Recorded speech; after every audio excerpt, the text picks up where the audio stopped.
दिवस तिसरा. गुरुचरित्र पारायण. अध्याय 38. भास्कर ब्राह्मणांची समाराधना. श्री गणेशाय नमः. सिद्ध म्हणाला, नामधारका भक्तगण श्री गुरु शिव सरस्वतींना द्रव्य अर्पण करीत असत, पण त्याचा स्वीकार न करता श्री गुरु त्या भक्तांना अन्न दान करावयास सांगत. त्यामुळे गाणगापुरात नित्य समाराधना चालत. एकदा काश्यप गोत्र असलेला भास्कर नावाचा गरीब ब्राह्मण श्रीगुरूंच्या दर्शनासाठी आला. आपण श्रीगुरूंना स्वहस्ते अन्न शिजवून भिक्षा घालावी असा त्याचा संकल्प होता. त्याने 3 माणसांना पुरेल इतका शिदा आणला होता, पण नित्य चालणाऱ्या आराधनांमुळे त्याला श्रीगुरूंना जेवू घालण्याची संधीच मिळाली नाही.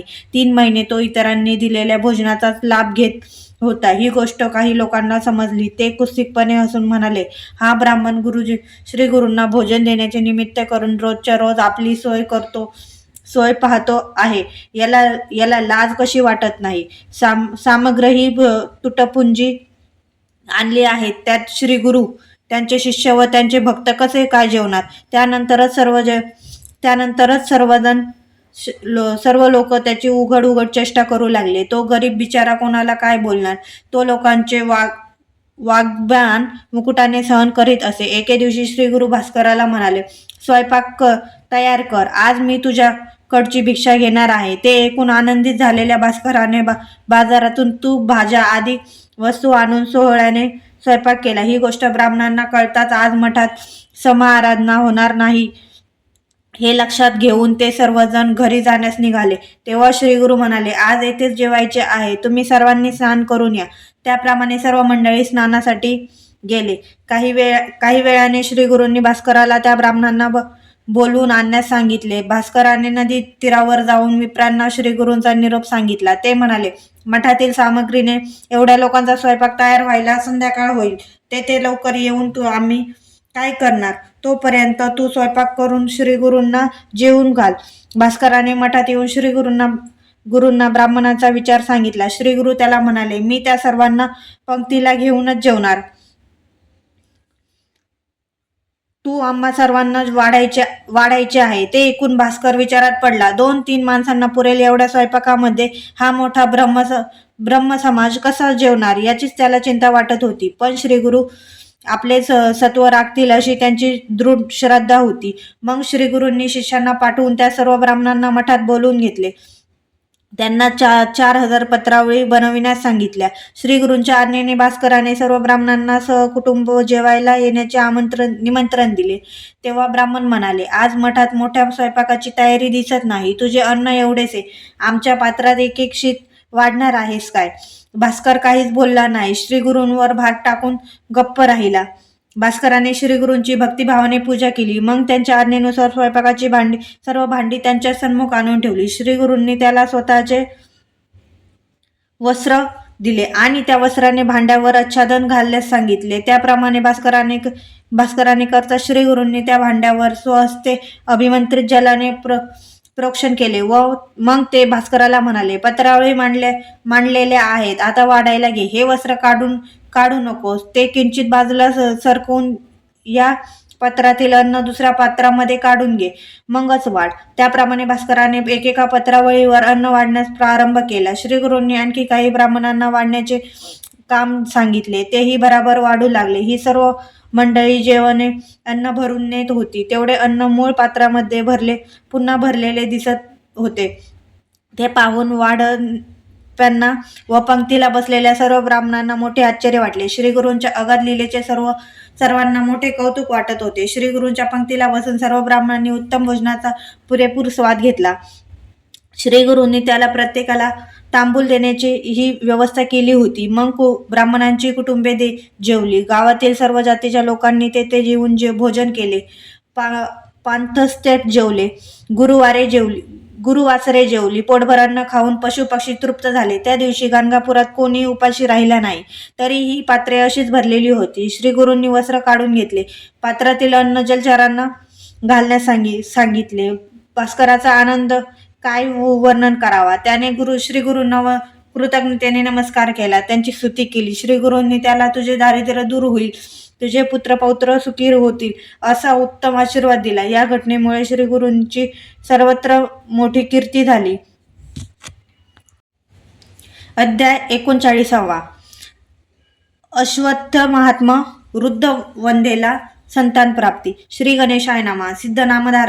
सिद्धनामधारकाला म्हणाला, गाणगापुरात शौनक गोत्रातील आपस्तंभ शाखेचा सोमनाथ नावाचा एक वेदज्ञ वृद्ध ब्राह्मण राहत असे. गंगा ही त्याची पत्नी. मूल बाळ नसल्यामुळे लोक तिला वांज म्हणून हिणवायचे. गंगा श्रीगुरूचे नित्य दर्शन घ्यायची, त्यांना निरंजनाने ओवाळायची. या तिच्या सेवेने श्रीगुरू प्रसन्न झाले. ते तिला म्हणाले, तुझ्या मनात काय इच्छा आहे? हरिहराच्या कृपेने ती नक्की पूर्ण होईल. गंगा म्हणाली, गुरुदेव, निपुत्र असण्याचे काय दुःख असते ते मी या जन्मात अनुभवले आहे. पुढील जन्मात तरी पुत्रवती होण्याचे सद्भाग्य मला लाभावे एवढीच इच्छा आहे. तेव्हा तिची मातृत्व सुखाची तळमळ जाणून श्री गुरु म्हणाले, गंगे, पुढच्या जन्माचे काय विचारतेस? माझ्या भक्तीने तुला याच जन्मात सुलक्षणी कन्या व पुत्र होईल. गंगाबाई म्हणाली, स्वामी, पुत्र प्राप्तीसाठी मी आतापर्यंत अनेक प्रयत्न केले. आजन्म अश्वस्थाला प्रदक्षिणा घातल्या तरीही उपयोग झाला नाही. आता मात्र 60वे वर्ष लागले आहे. मी विटाळशी होत नाही. मग मला अपत्य कशी होणार? श्री गुरु म्हणाले, गंगे, अश्वत्थ सेवेसारखे पुण्य नाही. त्याला प्रदक्षिणा घालणे मूर्खपणाचे मानणे ही अश्वत्थाची व त्या व्रताची निंदाच होय. अश्वत्थ विष्णू स्वरूप आहे. त्याच्या मुळाशी ब्रह्मदेव, बुंदामध्ये विष्णू, शेंड्याला रुद्र वास करतो. त्याला सर्व शाखांवर आदित्य नित्य वास करतो. त्याच्यामुळे कुरात गो, ब्राह्मण, ऋषी, वेद, आणि यज्ञ यांचे वास्तव्य असते. पूर्वेकडील शाखांवर सर्व नद्या व सप्त सागरांचे वास्तव्य असते. ओंकार रूप अश्वत्थाचे हे मूळ, उ म्हणजे बुंदा व फांद्या म्हणजे फळे व फुले असतात. अश्वत्थ म्हणजेच पिंपळाचे वृक्ष होय. श्रीमूर्तीचा वास असलेल्या या पूर्ण वृक्षावर 11 रुद्र व 8 वसु असे सर्व देव आहेत. म्हणूनच अश्वत्थाला कल्पवृक्ष म्हणतात. त्याच्या सेवेने सर्व देवांची सेवा घडते. त्यांच्या प्रसन्नतेने भाविकांचे मनोरथ पूर्ण होतात, कार्यसिद्धी होते. अश्वत्थाचे महात्म्य असे अगाध आहे. म्हणून मीही भीमा अमरजा संगमावरील एका मोठ्या अश्वत्थाखाली बसून नित्य अनुष्ठाने करतो. मग श्री गुरूंनी गंगाबाईला नारद प्रणीत अश्वत्थ व्रताचा विधी समजावून सांगितला. ते पुढे म्हणाले, अश्वत्थाला नित्य प्रदक्षिणा घातल्याने पातके, व्याधी, दोष, कर्ज, संकटे, ग्रहादी पीडा, भय व चिंता याचे निवारण होते. शनिवारी अश्वत्थाखाली मृत्युंजय मंत्र जप केल्याने अपमृत्यू टळतो. मनुष्य पूर्णायुषी होतो. गुरुवारी व अमावस्येला अश्वत्थाच्या सावलीत स्नान केल्याने ब्रह्महत्येचे पातक जाते. त्याखाली एका ब्राह्मणाला भोजन दिल्याने कोटी ब्राह्मणांना अन्न दान केल्याचे पुण्य लाभते.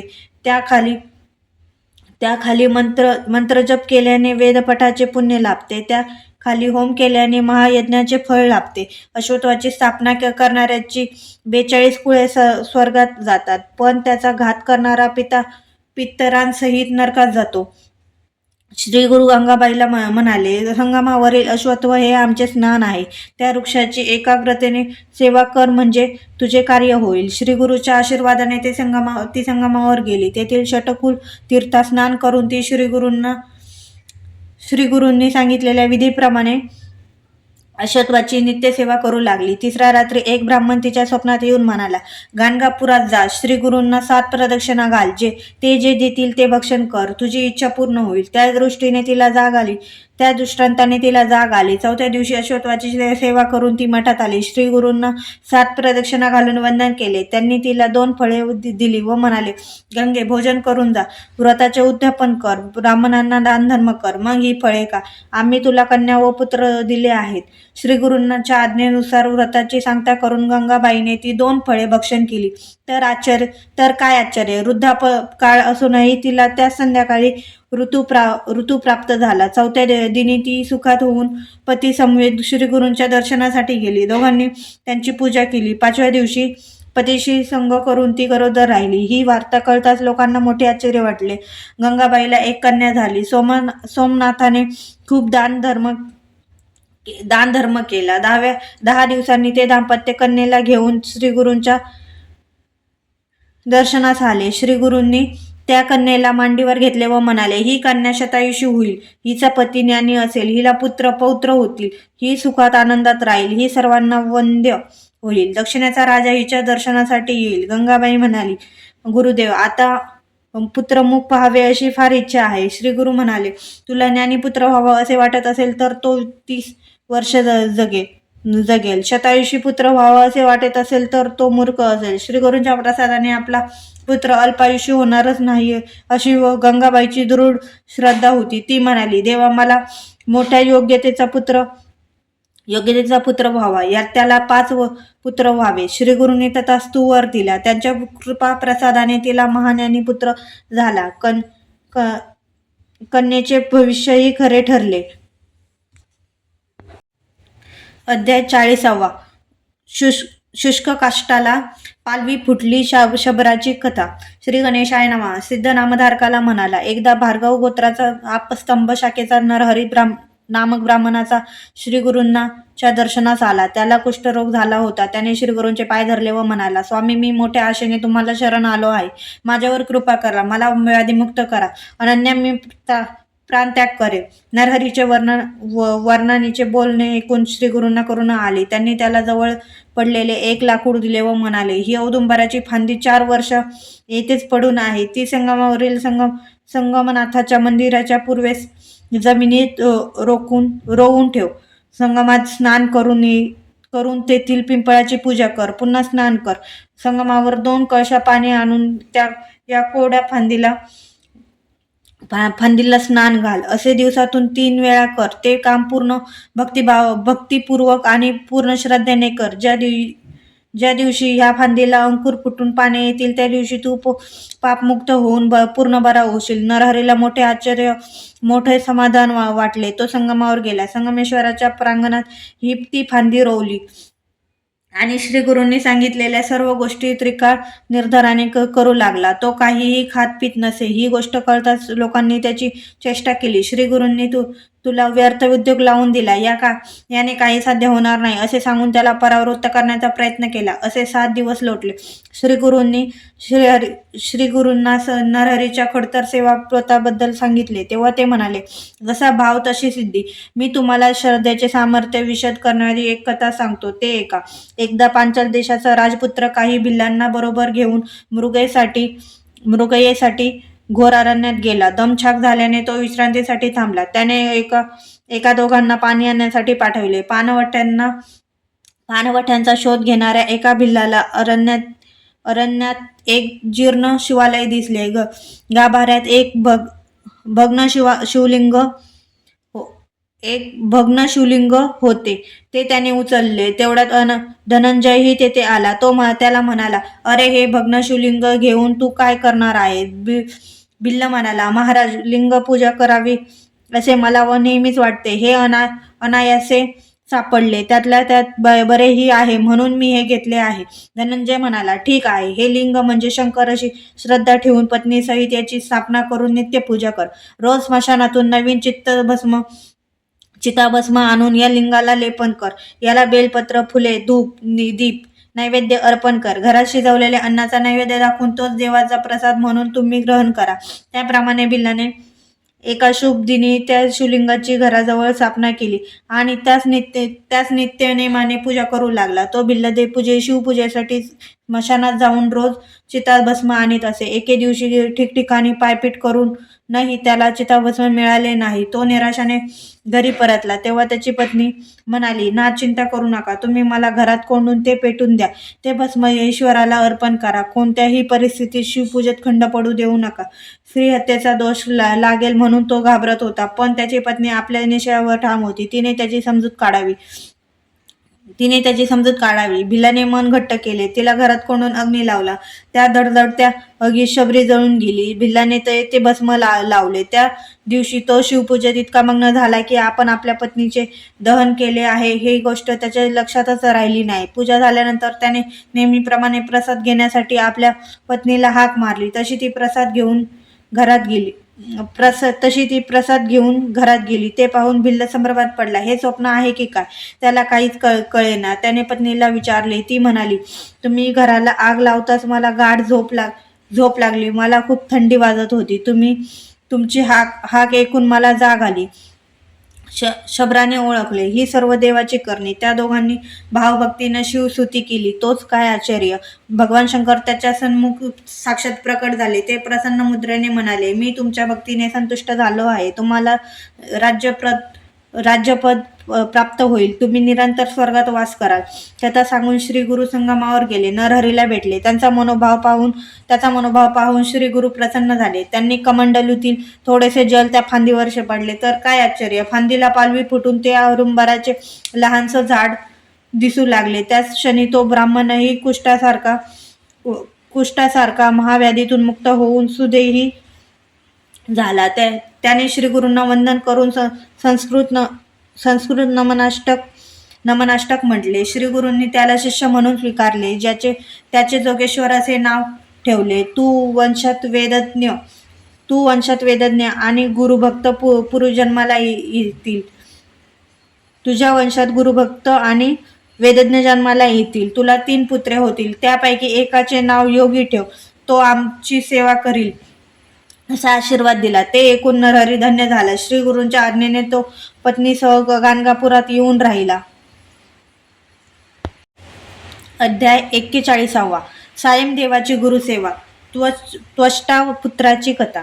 श्री गणेशाय नमः. नामधारकाने सिद्धाला विचारले, हे मुने, माझ्या पूर्वजांपैकी कुणी श्रीगुरूंची सेवा केली होती हे माहीत असल्यास सांगायची कृपा करा. सिद्ध म्हणाला, नामधारका, तुझा सायमदेव नावाचा एक पूर्वज वारसग्रामी राहत असे. श्रीगुरूंची कीर्ती ऐकून तो गंगापुरास आला. तेव्हा श्रीगुरूंनी भक्त म्हणून त्याचा तत्काळ स्वीकार केला. तुझ्या वंशात गुरुभक्त पुरुष जन्माला येतील असा त्याला आशीर्वाद दिला. त्यांची आस्थेने चौकशी केली. त्याला येण्याचे कारण विचारले. सायमदेव म्हणाला, गुरुदेव, मी तुमची सेवा करण्याच्या इच्छेने आलो आहे. श्रीगुरूंनी होकार दिल्यावर तो त्यांची भक्तिभावाने सेवा करू लागला. 3 महिने लोटले. एके दिवशी सायंकाळी श्रीगुरू सायमदेवाला घेऊन संगमावर गेले. पिंपळाखाली बसून त्याच्याशी वार्तालाप करत असताना वादळी वाऱ्यासह मुसळधार पाऊस पडू लागला. श्रीगुरूंना थंडी वाजू लागली. 2 प्रहर उलटले तरी पाऊस वारा थांबेना. श्रीगुरू त्याला म्हणाले, थंडी सहन होत नाही. तू मठात जाऊन शेकण्यासाठी विस्तव्य घेऊन ये. रस्त्याने जाताना दोन्ही बाजूंना अजिबात पाहू नकोस. सायमदेव अंधारात गावाकडे निघाला. विजांच्या प्रकाशात मार्गक्रमण करीत नगरद्वारी आला. तेथील रक्षकाला सर्व वृत्तांत सांगितला. त्याने पुष्कळसे प्रदीप्त निखारे एका पात्रात भरले. त्यावर व्यवस्थित आच्छादन घालून ते पात्र सायमदेवाच्या हाती दिले. सायमदेव माघारी वळला. अचानक त्याच्या मनात आला, श्रीगुरूंनी मला दोन्हीकडे पाहू नको असे सांगितले. जिज्ञासेने त्याचे मन अस्वस्थ झाले. त्याने दुतर्फा पाहिले तेव्हा दोन्हीकडे 5 फणा असलेले महानाग पाहून त्याची बोबडीच वळली. तो प्राण भयाने सैरावर धावू लागला. तेव्हा ते सर्प त्याच्या बरोबर धावू लागले. श्रीगुरूंचा धावा करीत तो कसाबसा संगमावर पोहोचला. तेथे अनेक ब्राह्मण श्रीगुरूंच्या सन्मुख बसून वेदपठण करीत आहेत असे दृश्य दिसले. जवळ जाताच श्रीगुरू एकटेच आहेत असे दिसले. श्रीगुरूंना पाहून त्याला धीर आला. पाऊस थांबूनही मेघही पांगले होते. त्याने अग्नी प्रज्वलित केला. तेवढ्यात दोन्ही महानाग तेथे आले. श्रीगुरूंना वंदन करून ते निघून गेले. श्रीगुरू सायमदेवाला म्हणाले, गुरुसेवा किती कठीण असते कळले ना. गुरुची आज्ञा शब्दशः पाळावी. हे दोन्ही नाग मी तुझ्या रक्षणासाठीच पाठवले होते. त्यांना पाहून तू घाबरशील म्हणून दोन्हीकडे पाहू नकोस म्हणून असे म्हणालो होतो. निर्भय राहा. श्रीगुरूंचे पाय धरून सायमदेव म्हणाला, स्वामी, मला गुरुभक्तीविषयी काही सांगा, म्हणजे तुमची सेवा करताना माझे मन स्थिर राहील. श्रीगुरू म्हणाले, वत्सा, शिवतत्व आणि गुरुतत्व एकच आहे. अर्थात जगाचे कल्याण करणारी शक्तीच गुरुरूपाने मूर्त होते. गुरुभक्ती सारखी सुलभ उपासना नाही. तपश्चर्या, अनुष्ठाने यांना वेळ लागतो. यज्ञात विघ्ने उत्पन्न होतात. निर्मळ भावाने गुरुभक्ती करणाऱ्यास यश, तप, दाने, अनुष्ठाने या सर्वांचे फळ लवकर प्राप्त होते. अल्पायासे महत्फल प्राप्ती अशी गुरुसेवेची श्रेष्ठ फलश्रुती आहे. त्याविषयी एक कथा सांगतो. एक त्वष्टा हा ब्राह्मदेवाचाच अवतार. त्याचा पुत्र विद्याभ्यासासाठी गृही राहायचा. तो आपल्या गुरुची मनोभावे सेवा करायचा. एकदा पावसाळ्यात त्याची पर्णकुटी ठिकठिकाणी गळू लागली. तेव्हा गुरुजी त्याला म्हणाले, तू माझ्यासाठी गळणार नाही, कोसळणार नाही असे भक्कम घर बांध. गुरुपत्नी म्हणाली, तू माझ्यासाठी न विणलेली न शिवलेली अशी प्रमाणबद्ध रंगीत चोळी आण. गुरुपुत्र म्हणाला, तू मला माझ्या इच्छेनुसार कुठेही घेऊन जातील तसेच ज्यांच्या योगे मला पाण्यावरून चालता येईल अशी पादुका आण. गुरुकन्या म्हणाली, तू माझ्यासाठी 2 कर्णभूषणे, माझ्या इच्छेने खेळण्यासाठी कुठेही येईल असे एक खांबी हस्तिदंती, नेहमी नवे दिसणारे सर्व साधनांनी युक्त असे घरकुल आणि ज्यांना काजळे लागणार नाही, ज्यात तयार केलेले अन्न नेहमी राहतील अशी स्वयंपाकाची काही भांडी आणून दे. त्याचे म्हणणे मान्य करून त्वष्टाचा पुत्र त्या वस्तू आणण्यासाठी निघाला. या सर्व मागण्या कशा पूर्ण करायच्या याचीच त्याला चिंता लागून राहिली होती. गुरु कार्यसिद्धीत जाणार नाही म्हणून त्याला सारखे रडू येत होते. तो आत्महत्येचा विचार करू लागला. तेवढ्यात त्याला एक साधू भेटला. त्याने सांगितले, बाळा, काळजी करू नकोस, तू काशी क्षेत्री जा. ते अत्यंत प्रभावी आणि अतिप्राचीन असे शिवपीठ आहे. विश्वनाथाची आराधना कर. त्यांच्या प्रसाकृपाने तुझी कार्यसिद्धी होईल. साधूने त्वष्टा पुत्रास काशी क्षेत्राचे महात्मा सांगितले. तेव्हा तो म्हणाला, महाराज, मी खूप लहान आहे. काशी कोठे आहे हेही मला माहीत नाही. मग मी तेथे कसा जाणार? साधू म्हणाला, एवढंच ना, मी तुला तेथे नेतो. काशी यात्रा घडली नाही तर मनुष्यजन्म यज्ञ व्यर्थ समजावा. साधूने त्या शिष्याला योग सामर्थ्याने तत्काळ काशी क्षेत्र नेले. मग तेथे प्रस्थापित असे अनेक शिवलिंगाचे कोणत्या क्रमाने दर्शन घ्यावे ते समजावून सांगितले. काशीच्या पंचक्रोशीतील पवित्र स्नानी जाऊन दर्शन घेऊन यावेत हेही सांगितले. अध्याय 42. विश्वकर्मा आख्यान. सायमदेवाला वरदान. श्री गणेशाय नमः. श्री गुरु सायमदेवाला त्वष्टापुत्राची कथा सांगत होते. ते पुढे म्हणाले, साधूने त्वष्टा कुमारास काशी क्षेत्रातील पंचक्रोशीत बसलेल्या देवतांचे व लिंगांचे कोणत्या क्रमाने दर्शन घेतले म्हणजे क्षेत्र प्रदक्षिणा पूर्ण होते ते नीट समजावून सांगितले. तो पुढे म्हणाला, कशा प्रकारे क्षेत्र प्रदक्षिणा करून पुन्हा विश्वनाथाच्या मंदिरात जावे. तो देवासन्मुख उभे राहून पुढील मंत्र म्हणावा. जय विश्वात्म काशीनाथ जगतपते तत्व प्रसादन्म महादेवा कृता क्षेत्र प्रदक्षिणा अनेक जन्म पापनी कृतानी मम शंकर गतानी पंचकोशात्म कृता लिंग प्रदक्षिणा. त्यानंतर मुक्तिमंडप, स्वर्गमंडप, ऐश्वर्यमंडप, ज्ञानमंडप, मोक्षलक्ष्मी विलास मंडप, आनंद मंडप आणि वैराग्य मंडपात जाऊन त्या मंडपांना वंदन करून घ्यावे. साधूने त्वष्टा कुमारास नित्ययात्रेची विधी सांगितला. साधू त्वष्टा कुमारास म्हणाले, बाळा, मी सांगितल्याप्रमाणे काशी यात्रा पूर्ण कर. नित्य गुरुदेवांचे स्मरण करीत राहा. भगवान शंकर तुझ्यावर प्रसन्न होतील. बोलणे पूर्ण होता साधू अदृश्य झाला. तेव्हा त्वष्टा कुमार स्वतःशीच विचार करू लागला. गुरुभक्तीने सकळ अभिष्ट साध्य होते हे खरे आहे. गुरुप्रसादामुळे भेट झाली. त्यांच्या रूपाने स्वतः विश्वेश्वरच मार्गदर्शन करून गेले. त्याने साधूला कृतज्ञतेने नमस्कार केला. त्याने सांगितल्याप्रमाणे काशी क्षेत्राची यात्रा यथासांग पूर्ण केली. त्यामुळे प्रसन्न झालेल्या विश्वनाथाने त्याला दर्शन दिले आणि वर मागण्यास सांगितले. त्वष्टाकुमाराने त्याला सर्व वृत्तांत सांगितला. तेव्हा विश्वनाथाने, तुझ्या गुरुभक्तीने मी तप्त झालो आहे असे प्रशंसोद्गार काढून त्याला विश्वकर्मा असे नाव दिले. त्याला सर्व विद्यांमध्ये पारंगत करून सृष्टी रचनेचे विलक्षण सामर्थ्य दिले. त्वष्टाच्या त्या पुत्राने काशीमध्ये स्वतःच्या नावाने विश्वकर्मेश्वर लिंग स्थापन केले. तेथून तो गुरुही आला. गुरूंसाठी घर, गुरुपत्नींसाठी चोळी, गुरुपुत्रासाठी पादुका व गुरुकन्येसाठी घरकुल, स्वयंपाकाची भांडी अशा सर्व वस्तू घेऊन तो गुरुला व त्यांच्या परिवाराला संतुष्ट केले. त्या सर्वांना वंदन केले. तेव्हा गुरुने त्याला दृढ लिंगन दिले व म्हणाले, बाळा, तू चिरंजीव होशील. तुझी कीर्ती अखंड राहील. तुला अष्टसिद्धी व नवविधी प्राप्त होतील. तुला काहीही चिंता व कष्ट होणार नाही. तू त्रैलोक्यात अद्भुत सृष्टी रचना करशील. श्री गुरूंनी सायमदेवाला गुरुभक्तीचा महिमा सांगितला. हे विश्वकर्माचे आख्यान संपूर्ण होताच सूर्योदय झाला. सायमदेवाने श्री गुरूंना भक्तिभावानं नमस्कार केला व म्हणाला, गुरुदेव, आपण काशी यात्रेत माझ्या बरोबर हिंडत आहात असे मला स्पष्ट जाणवत आहे. हे स्वप्न होते की सत्य मला काहीच माहीत नाही. आपली लीला मला कशी कळणार? तू खूप थोर आहात. ते ऐकून श्री गुरूंनी मंद स्मित केलं. त्याने तिथे गुरुवंदनात्मक संस्कृत कवन रचून श्री गुरूंना ऐकविले आणि तुम्हीच काशी विश्वनाथ आहात असे म्हणून त्यांना वारंवार साष्टांग प्रणिपात केला. तेव्हा श्री गुरु म्हणाले, वत्सा, तू माझा निस्सीम भक्त आहेस म्हणून मी तुला काशी यात्रा घडविली. तुझ्या 21 पिढ्यांना या यात्रेचे फळ मिळेल. या यवनांची चाकरी करू नकोस.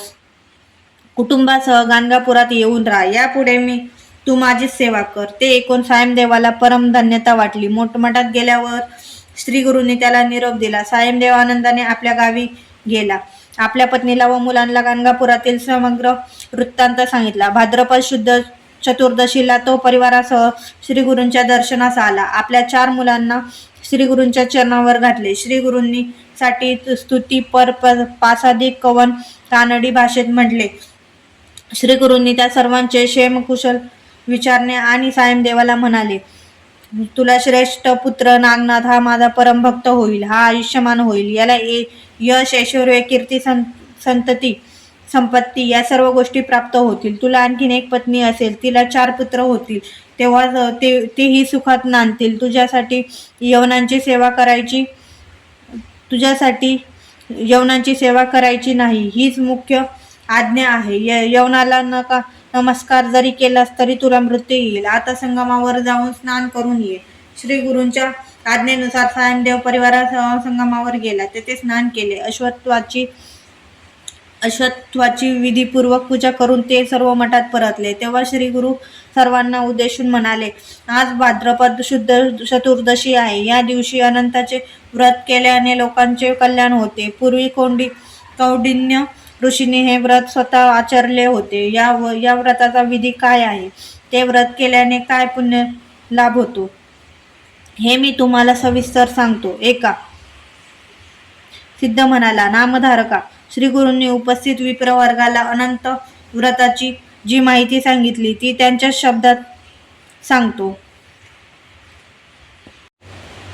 अध्याय 43 अनंत व्रत कथा. कौंडिन्य आख्यान.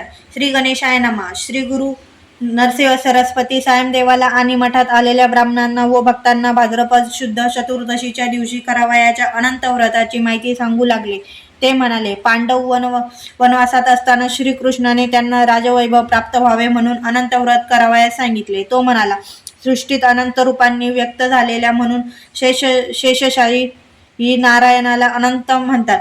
अर्थात हे माझेच व्रत आहे. जो करतो त्याला सर्व अभिष्टे प्राप्त होतात. कृतयुगात समंतू नामक वसिष्ठ गोत्री ब्राह्मण होता. भृगुकन्या दीक्षा ही त्यांची पत्नी होती. या दंपतीस सुशीला नावाची कन्या होती. ती लहान असतानाच दीक्षा मरण पावली. समंतूने कर्कशी नावाच्या दृष्ट व कलह प्रिय स्त्रीशी दुसरा विवाह केला. ती सुशीलाला खूप त्रास द्यायची, पतीचाही अपमान करायची. सुशीला उपवार झाली. एके दिवशी कौंडिन्य नावाचा एक तरुण ब्राह्मण समंतूच्या घरी आला. त्याने सुशीलाला मागणी घातली. समंतूने आपल्या कन्येचा त्याच्याशी विवाह लावून दिला. मग जमाताला 2 महिने आपल्या घरीच ठेवून घेतले. या अवधीत आपल्या पत्नीला तिची सावत्र आई किती त्रास देते हे त्याने प्रत्यक्ष अनुभवले. त्याने आपल्या सासऱ्याला अनंत बिराड करण्याचा विचार सांगितला. त्याच्या संमतीने तो भाद्रपद शुद्ध चतुर्दशीस अन्य ग्रामी जाण्यास निघाला. कर्कशा त्यांना निरोप द्यायलाही बाहेर आली नाही. समंतूचा नाईलाज झाला. त्याने स्वयंपाकघरातून गव्हाचा थोडासा कोंडा वस्त्रात बांधून कन्येच्या हाती दिला. सुशिलेने पित्याचा निरोप घेतला आणि रथात बसून निघाली. कौंडिन्यने नदी तीरी रथ थांबविला आणि तो अनुष्ठानास बसला. तेथे लाल वस्त्रे परिधान केलेल्या काही स्त्रिया आल्या होत्या. त्या पूजेमध्ये विमग्न झाल्या होत्या. सुशीला जिज्ञासाने विचारणा केली असता त्या स्त्रिया म्हणाल्या, आम्ही सकल अभिष्ट करणारे अनंत व्रत करीत आहोत. त्यांनी तिला व्रताचा सर्व विधी समजावून सांगितला. तिला व्रताचे साहित्य दिले. मग तिने ही अनंताची पूजा केली. पित्याने दिलेल्या गव्हाच्या कोंडाचा अर्धा भाग वाण म्हणून दिला. त्या सर्व स्त्रियांचा निरोप घेऊन ती पतीपाशी आली. त्याचेही अनुष्ठान पूर्ण झाले होते. ती दोघे एक वैभवशाली नगरापाशी आले. तेथील लोकांनी कौंडिन्यचे स्वागत केले आणि हे तपोनिधी, आजपासून तुमचीच या नगराचे अधिपती असे म्हणून त्या दोघांना वाजत गाजत प्रसादात नेले. अशा प्रकारे अनंत व्रताची पुण्याईने त्यांचा भाग्योदय झाला. काही दिवसांनी कौंडिन्याने सुशीलेला विचारले, तुझ्या हातात हा लाल दोरा कसला? तिने सर्व हकीकत सांगितली व म्हणाली, अनंत व्रत केल्यामुळेच आपल्याला राजलक्ष्मी प्राप्त झाली आहे. ते ऐकून कौंडिन्याला राग आला. तो म्हणाला, कोण अनंत? कसला दोरा? हा माझ्या तपश्चर्येचा पुण्यलाभ आहे. त्याने तिला हातातील दोरा तोडला आणि आगीत भिरकावला. सुशीलेने धावत जाऊन तो दोरा काढला आणि दुधात भिजवला. या प्रामदामुळे भगवंत अनंत संतापले. त्यांची कृपा होताच कौंडिन्याच्या नगरावर शत्रूंनी आक्रमण केले. ते देखील सर्व संपत्ती लुटली. सर्व संपत्ती लुटली. शत्रू प्राणघात करील या भीतीने कौंडिन्य पतीसह अरण्यात पळून गेला. त्याला पश्चाताप वाटत होता. अनंत मला क्षमा कर, असा आक्रोश करीत तो मार्गक्रमण करू लागला. मार्गामध्ये त्याला फळांनी बहरलेला आम्रवृक्ष दिसला. तिथे पक्षी फिरकत नव्हते. सवस्त्र धेनू दिसली. तिला चारा खाता येत नव्हता. मग दयनीय अवस्थेतील एक बैल दिसला. आणखी पुढे पाण्याने भरलेली व एकांतात मिसळलेली 2 रम्य सरोवरे दिसली. पण हंसादी एकही पक्षी तेथे फिरकत नव्हता. पुढे एक गर्दभ व हत्ती दिसला. कौंडिन्याने त्यांच्यापाशी अनंताची चौकशी केली. त्यांच्यापैकी कुणीच काही बोलले नाही. कौंडिन्य आपल्या भेटीसाठी तळमळतो आहे हे पाहून भगवान अनंत रुद्र ब्राह्मणाच्या स्वरूपात त्याच्यापाशी गेले. मी तुला अनंताचे दर्शन घडवितो असे सांगून त्याला त्याच्याच नगरात परत आणले. ते पूर्वीपेक्षा अधिक वैभव संपन्न पाहून कौंडिन्यास मोठे आश्चर्य वाटले. ब्राह्मणाने त्याला प्रसादात नेऊन सिंहासनावर बसवले. मग ब्राह्मण वेश टाकून त्याला शंख, चक्र, गदा व पद्मधारी असे चतुर्भुज रूप दाखविले. कौंडिन्याने त्याला मनोभावे वंदन केले आणि मार्गात पाहिलेल्या आम्रवृक्षादिकांबद्दल विचारले. अनंत म्हणाले, आम्रवृक्ष पूर्वजन्मी विद्वान ब्राह्मण होता. त्याने आपल्या शिष्यांना कधी ज्ञान दिले नाही. गायीने पूर्वी मनुष्य जन्मात ब्राह्मणाला पडीक जमीन दान केली होती. बैल पूर्वी श्रीमंत ब्राह्मण होता. त्याने कधीच दान धर्म केला नाही. सरोवरे ही पूर्वजन्माची सख्खी भावंडे. त्या बहिणींनी एकमेकींनाच काय द्यायचे ते दिले. एकमेकींना कधीच काही दिले, दुसऱ्यांना कधीच काही दिले नाही. तू पाहिलेला गदर्भ हा तुझा क्रोधच होय.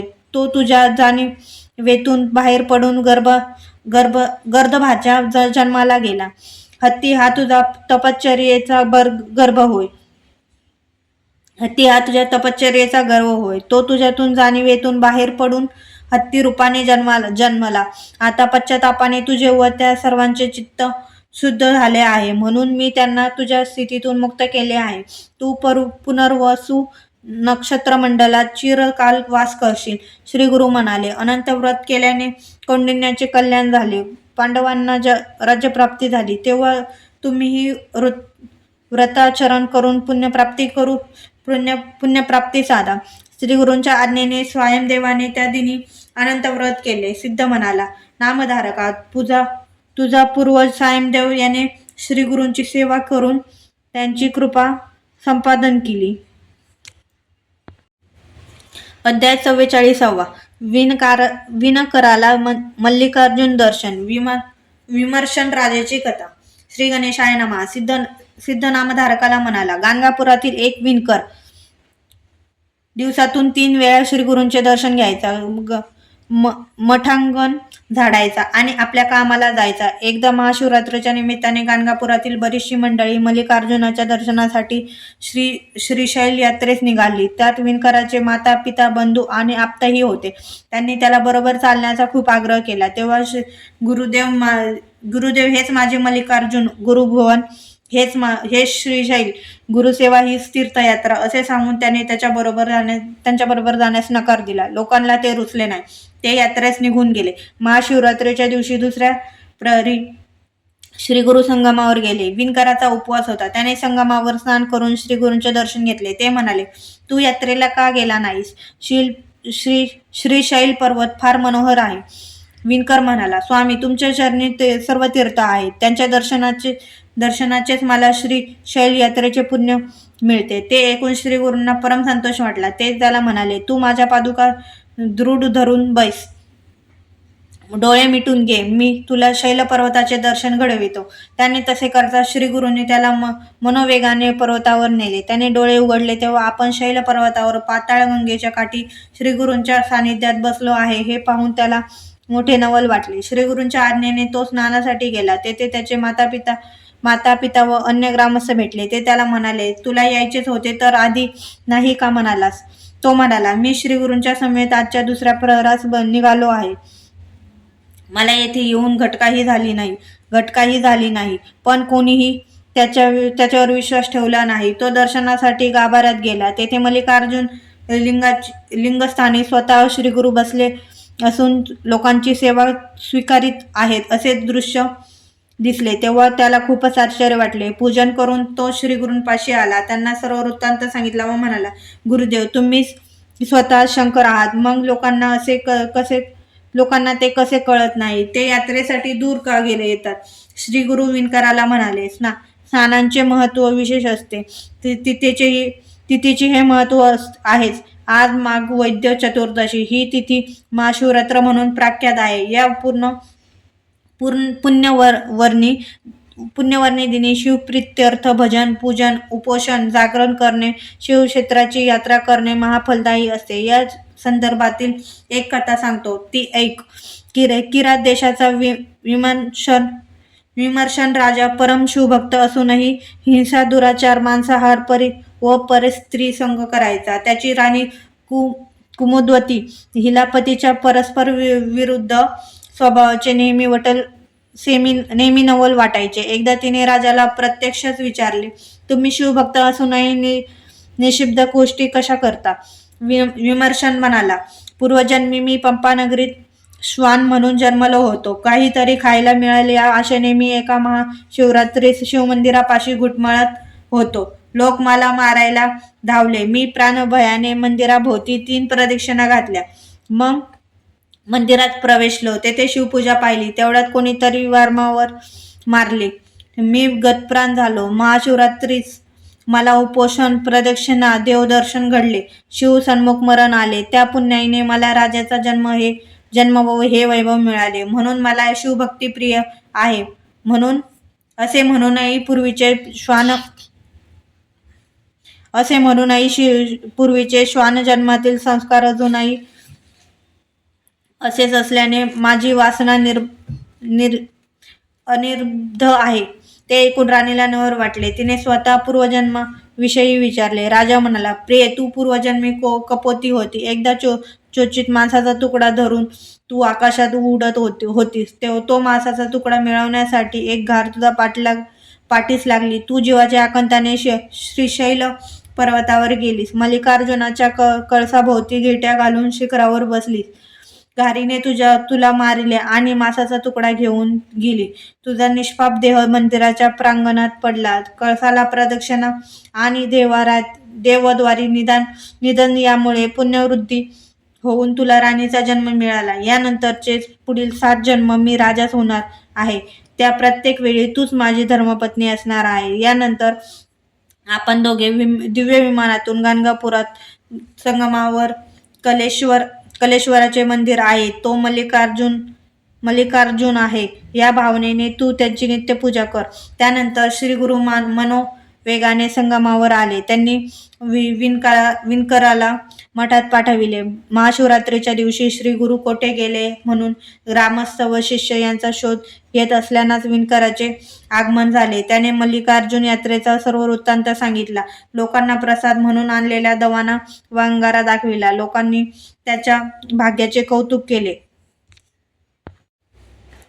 अध्याय 45. नंद ब्राह्मणाचे श्वेतकुष्ठ घालविले. श्री गणेशाय नमः. सिद्ध म्हणाला, नामधारका, नंदी नावाच्या एका ब्राह्मणाला श्वेतकुष्ठ झाले होते. ते जाण्यासाठी त्याने 3 वर्षे तुळजापुरात राहून भवानीची आराधना केली. उपवासाचे कष्ट सोसले.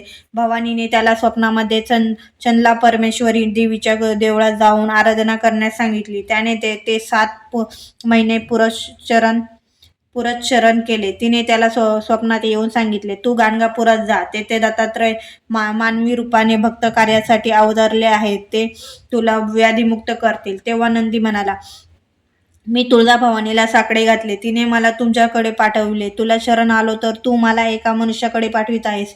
याला काय म्हणावे? कुळले तुमचे देवपण. माझा सर्व खटाटोप व्यर्थ गेला. मग तो मरण आले तरी चालेल, पण बरे होईपर्यंत येथेच पुरच्चरण करायचे असा निर्वाणीचा निर्धार करून देवीद्वारी धरणे धरून बसला. देवीने त्याला पुन्हा गाणगापुरात जाण्यास सांगितले. तो गेलाच नाही. तेव्हा देवीने पुजाऱ्याच्या स्वप्नात जाऊन नंदी विप्राला ते येथून घालून देण्यास सांगितले. तिच्या आज्ञेने पुजाऱ्यांनी नंदीला देवळात येण्यास मज्जाव केला. नंदी ब्राह्मणाचा नाईलाज झाला. त्याने उद्यापन केले आणि देवीचा निरोप घेऊन गाणगापुरास आला. लोकांनी त्याला मठाबाहेरच थांबविले. श्रीगुरु संगमावरून आल्यावर त्यांच्या आज्ञेने त्याला बोलवून घेतले. त्याला पाहता श्रीगुरु म्हणाले, काय रे, देवीला जे जमले नाही ते मनुष्य काय करणार असा संदेह धरूनच येथे आला आहेस ना? ते ऐकताच नंदीला श्रीगुरूंच्या अंतर साक्षात्वाची खून पटली. त्याने पश्चातापाने श्रीगुरूंचे पाय धरले व म्हणाला, स्वामी, या व्याधीने मी मातापित्यांची, पत्नीची, समाजाची उपेक्षा सहन केली. देवानेही माझे गाराने ऐकले नाही. मी निराशाने येथे आलो आहे. आता मला देवाचीही चाड नाही, देहाचीही चाड नाही. तुम्ही मला व्याधीमुक्त करू शकत नसाल तर तसे स्पष्ट सांगा. माझी सहनशक्ती संपली आहे. आता मी प्राणत्यागच करणार. त्याची आर्तता जाणून श्रीगुरूंना व उपस्थितांनाही वाईट वाटले. श्रीगुरूंनी सोमनाथ ब्राह्मणाला बोलावले. त्याला काय करायचे ते नीट समजावून सांगितले. श्रीगुरूंच्या आज्ञेने सोमनाथाने नंदीला संगमावर नेले. तेथे त्याच्याकडून संकल्प करून घेतला. तेथे संगमतीर्थ स्नान करताच त्याच्या देहाचे वर्ण पालटला. अश्वत्थाला प्रदक्षिणा घालताच कोडाचे समूळ निरसन झाले. सोमनाथाने त्याला नवीन वस्त्रे दिली. त्याची जीर्ण वस्त्रे तेथे टाकण्यात आली.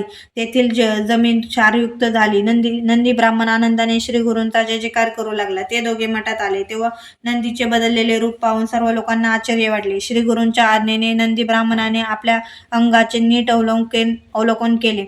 त्याला मांडणीच्या आतल्या भागावर पांढरा डाग दिसला. तो घाबरून म्हणाला, महात्मन, हा डाग कसला आहे? श्रीगुरु म्हणाले, येथे येताना तुझ्या मनात संशय होता म्हणून थोडे कोड राहिले. पण चिंता करू नकोस. तू माझ्या स्तुतीपर कवित्व कर, म्हणजे हा डागही जाईल. नंदी ब्राह्मणाने हात जोडले व म्हणाला, गुरुदेव, मला लिहिता वाचता येत नाही. मी तुमची स्तुती कशी करू? तेव्हा श्रीगुरूंनी थोडीशी विभूती स्वहस्ते त्याच्या जिभेवर ठेवली. काय तर आश्चर्य! त्याच्या ठायी ज्ञानोदय झाला. त्याला दिव्य प्रतिभाशक्ती प्राप्त झाली. तो मुक्त कंठाने श्रीगुरूंची स्तुती करू लागला. त्याच्या मुखातून प्रकट होणारे शब्द वैभव पाहून सर्वांना आश्चर्याचा धक्का बसला. त्या कवनामध्ये नंदीने श्रीगुरूंचे महात्म्य, त्यांच्या सेवेभक्तीचे पुण्यफल व त्यांच्या कृपेने कसा उद्धार होतो हे स्पष्ट केले. ते कवन ऐकून सर्वजण आनंदाने डोलू लागले. श्री गुरूंना इतके समाधान वाटले की त्यांनी नंदी ब्राह्मणाला कर्वीश्वर ही पदवी बहाल केली. हे कवित्व केल्याने त्याच्या मांडीवरचे उरलेले कुष्ठही नाहीसे झाले. मग तो गाणगापुरात राहूनच श्री गुरूंची सेवा करू लागला. अध्याय 46. कल्लेश्वर भक्त नरहरी. श्री गणेशाय नामा. नामधारक सिद्धाला म्हणाला, महाराज, नंदी ब्राह्मणाचे भक्तीपर कवित्व सर्वश्रुत आहे. त्याच्या सारखाच आणखी एक कवी श्री गुरूंचा शिष्य झाला असे मी ऐकले आहे. ती कथा सांगाल का? सिद्ध म्हणाला, श्री गुरु नरसिंह सरस्वती स्वामी महाराजांचे गावोगावी अनेक भक्त होते. एके दिवशी हिप्ररगी गावातील एका भक्ताने त्यांना आपल्या घरी नेले, त्यांची पूजा केली, त्यांच्या आगमनात प्रीत्यर्थ मोठा समारंभ केला. गावातील मंडळींनी त्यांचे दर्शन घेतले. त्या गावात कल्लेश्वराचे मंदिर होते. नरहरी नावाचा एक ब्राह्मण गृहस्थ त्या गावात राहत असे. तो शिवभक्त होता. तो उत्तम कवित्व करायचा, नित्यनेमाने कल्लेश्वराची पूजा करायचा, शिवस्तुतीपर नित्य पाचन कवने करायचा. तो कल्लेश्वरा वाचून अन्य कोणालाही मानित नसे. श्री गुरु विपरगीत आले तेव्हा तो लोक नरहरीला म्हणाले, तू स्वामींचे दर्शन घे. ते ईश्वरी अवतारच आहे. तुझे कवित्व विख्यात आहे. त्यांनाही काव्याची आवड आहे. तू त्यांच्या स्तुतीपर एखादी काव्यरचना करून त्यांना ऐकव. नरहरी म्हणाला, माझी प्रतिभा शिवस्तुती करण्यासाठीच आहे. मी मनुष्याची स्तुती करणार नाही. ते ऐकून लोक नाराज झाले. त्या दिवशी नरहरी कल्लेश्वराची पूजा करीत असताना त्याला सहजच निद्रा लागली. आता आपण पूजन करीत आहोत, नंतर शिवस्तवन करायचे असे हे आहे भान असूनही तो झोपी गेला. तेवढ्यात त्याला एक स्वप्न पडले. त्यात कल्लेश्वराच्या शिवलिंगस्थानी श्री गुरु बसलेले असून आपण त्यांची पूजा करीत आहोत असे दृश्य दिसले. स्वप्नामध्ये श्री गुरु त्याला म्हणाले, तू कल्लेश्वराचा भक्त आहेस ना, मग माझी पूजा का करतोस? तो काहीच बोलला नाही. त्याने श्रीगुरूंची षडोपचारे पूजा केली. या स्वप्नाने नरहरीला जाग आली. तो ज्ञानी होता. श्री गुरु व शिव त्या स्वप्नाने नरहरीला जाग आली. तो ज्ञानी होता. श्री गुरु व शिव एकरूप आहेत याची त्याला खूण पटली. कल्लेश्वराचे पूजन करून तो त्वरेने श्री गुरूंच्या दर्शनासाठी गेला. त्यांचे पाय धरले व म्हणाला, स्वामी, मला क्षमा करा. प्रपंच मायेने वेढल्यामुळे मी आंधळा झालो होतो. आपले स्वरूप ओळखू शकलो नाही. कल्लेश्वर आणि तुम्ही एकरूपच आहात. आता तुम्हीच माझे गुरु. तुम्ही सार सर्वस्व. माझ्यावर कृपा करा. श्री गुरुकृपाची अपार स्तुती केली. त्याने गुरूंची अपार स्तुती केली. श्री गुरु प्रसन्न झाले. ते म्हणाले, नरहरी, तू माझी नित्य निंदा करायचास, मग आज हा भक्तिभाव कसा बरं उपजला? त्याने आपले स्वप्न सांगितले व म्हणाला, स्वामी, तुमची भेट झाली हे कल्लेश्वराच्या सेवेचे पुण्य फल आहे. तुमच्या दर्शनाने मन स्थिर झाले. आता मला आपला शिष्य करून घ्यावा. श्री गुरूंनी वस्त्रे देऊन त्याचा गौरव केला व म्हणाले, नरहरी, मी आणि कल्लेश्वर एकच आहोत, म्हणून तू गावात राहून कल्लेश्वराची सेवा कर. नरहरी म्हणाला, गुरुदेव, तुम्हाला सोडून कल्लेश्वराची काय पूजा करू? मी तुमचे चरण कदापिही सोडणार नाही. त्याचा मनोभाव जाणून श्री गुरूंनी त्याला शिष्य म्हणून स्वीकारले. त्याला घेऊन ते गाणगापुरात आले. नरहरीने श्री गुरुची सेवा केली. गुरुभक्तीपर अनेक कवने केली. अशा प्रकारे नंदी ब्राह्मण व नरहरी या दोन कवींनी श्री गुरूंची अखंड सेवा केली. सिद्ध म्हणाला, नामधारका, श्री गुरु म्हणजे कल्पतरू. त्यांच्या प्रसन्नतेने भक्तांचे जीवन सफल होते. अध्याय 47. एकाच वेळी 8 रूपे. श्री गणेशाय नमः. सिद्ध नामधारकाला श्री गुरु नरसिंह सरस्वती स्वामी महाराजांचे आणखीन एक सांगू लागला. तो म्हणाला, नामधारका, श्री गुरु गाणगापुरात राहत असताना दीपावलीचा सण आला. या मंगल दिनी श्री गुरूंचे चरण आपल्या घराला लागावेत म्हणून त्यांचे 7 शिष्य त्यांना घरी घेण्याचे निमंत्रण देण्यासाठी आले होते. ते वेगवेगळ्या गावी राहणारे एकनिष्ठ सेवक होते. श्री गुरूंनी त्यांचे मन मोडवेना. ते म्हणाले, एका दिवशी तुम्ही सर्वांच्या घरी मी भिक्षेसाठी कसा येणार? तेव्हा तुम्हीच आपापसात चर्चा करून क्रम ठरवून द्या, त्याप्रमाणे मी येईल. ते शिष्य आपापसात चर्चा करू लागले. प्रत्येकाला गुरुदेवांनी प्रथम आपल्या घरी यावे असे वाटत होते. एकमत काही होईना. ते परस्परांशी भांडण करू लागले. तेव्हा श्री गुरूंनीच मध्यस्थी केली. ते म्हणाले, अरे, भांडता कशाला? मी फक्त एकाच्याच घरी येईल. त्यावरती शिष्य म्हणाले, स्वामी, तुम्ही आम्हा सर्वांचे गुरु आहात. हा गरीब, हा श्रीमंत, हा जवळचा, हा लांबचा, अशा पक्षपात करू नका. तुम्ही उपेक्षा केली तर आम्हाला प्राणत्यागच करावासा वाटेल. आम्ही तुमचे दास आहोत. आम्हाला निराश करू नका. त्यांनी त्यांचे पाय धरले व म्हणाले सर्वांनी त्यांचे पाय धरले व म्हणाले, गुरुदेव, तुम्ही माझ्याच घरी यायचं. श्री गुरूंनी स्वतःशीच काही विचार केला व म्हणाले, ठीक आहे, मी तुम्हा सर्वांच्या घरी येईल. आता चिंता करू नका. शिष्य म्हणाले, तुमच्या सर्वांच्या घरी म्हणता, पण हे खरे कसे मानावे? त्यांचे अज्ञान पाहून श्री गुरूंनी एक युक्ती केली. त्या प्रत्येकाला एकांतात नेले व म्हणाले, मी फक्त तुझ्याच घरी येईन. याची वाच्यता न करता शांतपणे गावी जा. अशा प्रकारे प्रत्येकाची समजूत काढून श्री गुरूंनी एकेकाला वाटेला लावले. त्यावेळी गावातील भक्त मंडळी ही उपस्थित होती. ती म्हणाली, गुरुदेव, दीपावलीच्या पावन दिनी तुम्ही शिष्याकडे जाणार, मग आम्ही कोणाचे दर्शन घ्यायचे? त्यांचे मनोगत जाणून श्री गुरु म्हणाले, चिंता करू नका, मी इथेच राहणार आहे. ते ऐकून सर्वांना मोठे समाधान वाटले. दीपावलीच्या पहिल्या दिवशी धनत्रयोदशी सायंकाळी श्री गुरूंनी मंगल स्नान केले. त्यानंतर योग साथ्याने 7 रूपे धारण केली. एकेका रूपाने ते विविध स्थानी राहणाऱ्या आपल्या 7ही शिष्यांकडे गेले. त्या सर्वांकडून पुनर्पूजन सेवा घेतली. त्यांनी दिलेल्या भिक्षेचा स्वीकार करून स्थानी परतले. त्यावेळी ते गाणगापुरातही उपस्थित होते. तेथील भक्तांनी त्यांचे दर्शन घेतले व पूजा केली. पुढे कार्तिक पौर्णिमेला दीपा आराधना करण्यासाठी श्री गुरूंचे गावोगावचे भक्त व शिष्य मठामध्ये आले होते. त्यावेळी 7ही शिष्य दीपावलीच्या दिनी श्री गुरु आपल्या घरी आले होते असा दावा केला. आपले म्हणणे खरे असल्याचा पुरावा म्हणून त्यांनी श्री गुरूंकडे आपल्या दिलेल्या वस्तू दाखविल्या. ते ऐकून सर्वच संभ्रमात पडले. ग्रामस्थ म्हणाले, तुमचे म्हणणे खरे कसे मानावे? कारण श्री गुरु त्या दिवशी गाणगापुरातच होते. त्यांनी आमच्या समेत दीपावली पूजा साजरी केली. तेव्हा विचार केला ते असता श्री गुरूंनी आपल्या भक्तांचे कौतुक पुरविण्यासाठी 8 विभूती रूपे धारण केली होती.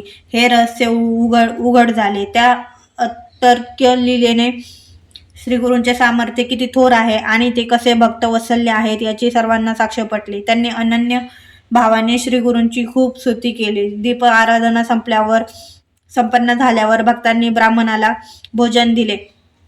या प्रसंगाने श्री गुरूंची खूपच कीर्ती झाली. अशा प्रकारे प्रत्येकाची समजूत काढून श्री गुरूंनी एकेकाला वाटेला लावले. त्यावेळी गावातील भक्त मंडळी उपस्थित होती. स्वाध्याय 48. श्री गुरूंच्या कृपाप्रसादाने उदंड पीक आले.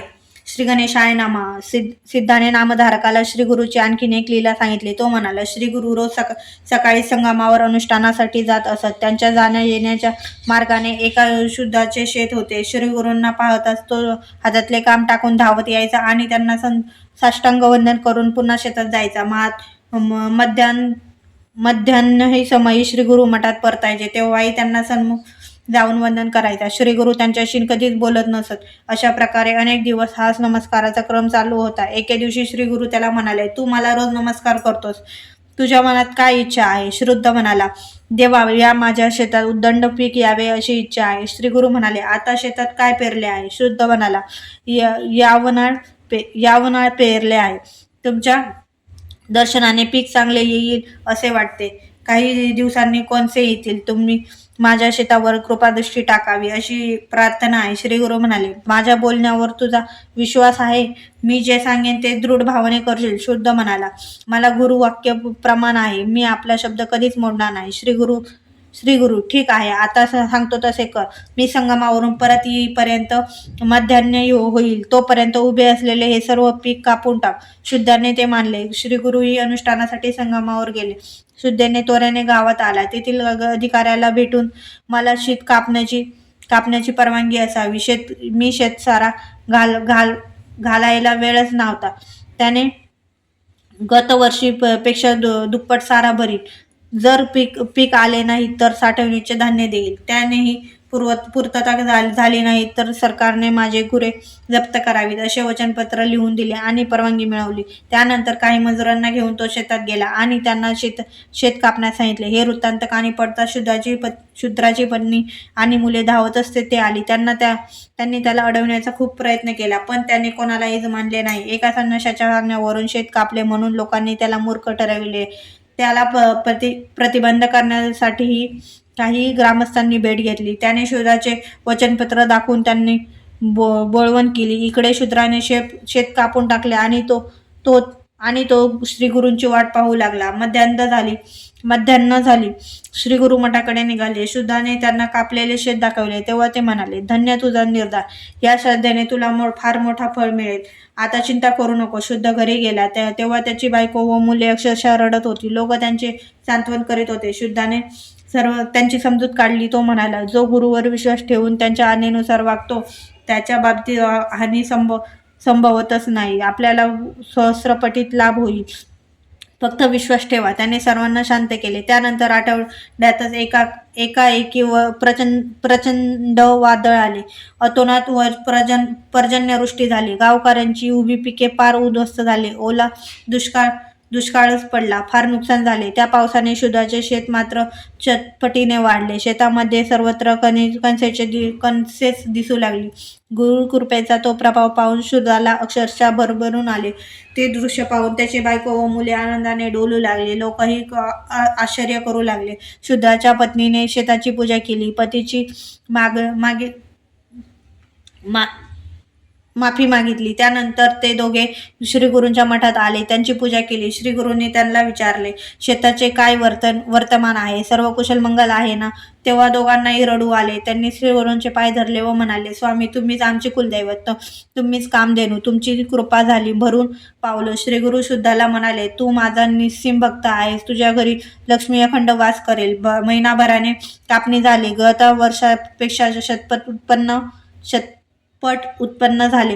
शुद्धाने अधिकाऱ्याला बोलविले व म्हणाला, गावात धान्याचा तुटवडा आहे. मी दुप्पट देईन असे म्हणालो होतो, पण आता अर्धे उत्पन्न देतो. ग्रामाधिकारी म्हणाला, तू मनाने खूप मोठा आहेस. गुरु कृपाकिंत आहेस. कायद्याने जेवढे द्यायचे तेवढे दे.